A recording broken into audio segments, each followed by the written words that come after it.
Il y a trois dispositions principales de l'alliance d'Abraham. La première, la promesse de la terre, Genèse 12, 1. Dieu a appelé Abraham à sortir de Our, en Chaldée, pour le pays qu'il lui donnerait, Genèse 12, 1. Cette promesse est renouvelée en Genèse 13, 14, et les dimensions du pays sont mentionnées en Genèse 15, 18. Le texte exclut la possibilité que cette promesse ne s'accomplira qu'au ciel. Cet aspect de l'alliance d'Abraham est étendu en Deutéronome 31, 10. La promesse de la descendance est aussi la deuxième disposition principale de l'alliance d'Abraham. Dieu a promis à Abraham de faire de lui une grande nation, alors qu'il était âgé de 75 ans et n'avait pas d'enfant. Abraham a reçu la promesse d'une descendance nombreuse. Cette promesse s'est amplifiée en Genèse 17, 6, où Dieu a promis que des rois et les nations seraient issus de lui. Cette promesse, étendue à l'alliance de David en 2 Samuel 7, 12, s'est accomplie par l'avènement du trône de David et surtout du règne du Messie.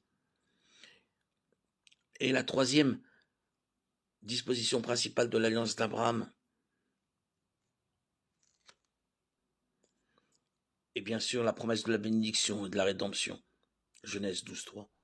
Dieu a promis de bénir Abraham et toutes les familles de la terre en lui. Cette promesse amplifiée par la nouvelle alliance, Jérémie 31, 34, Hébreux 8, 6, 13, est liée à la bénédiction spirituelle et à la rédemption d'Israël.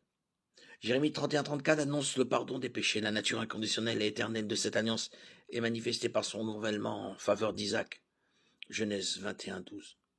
Les promesses que Dieu fait soulignent qu'il s'agit d'une alliance inconditionnelle.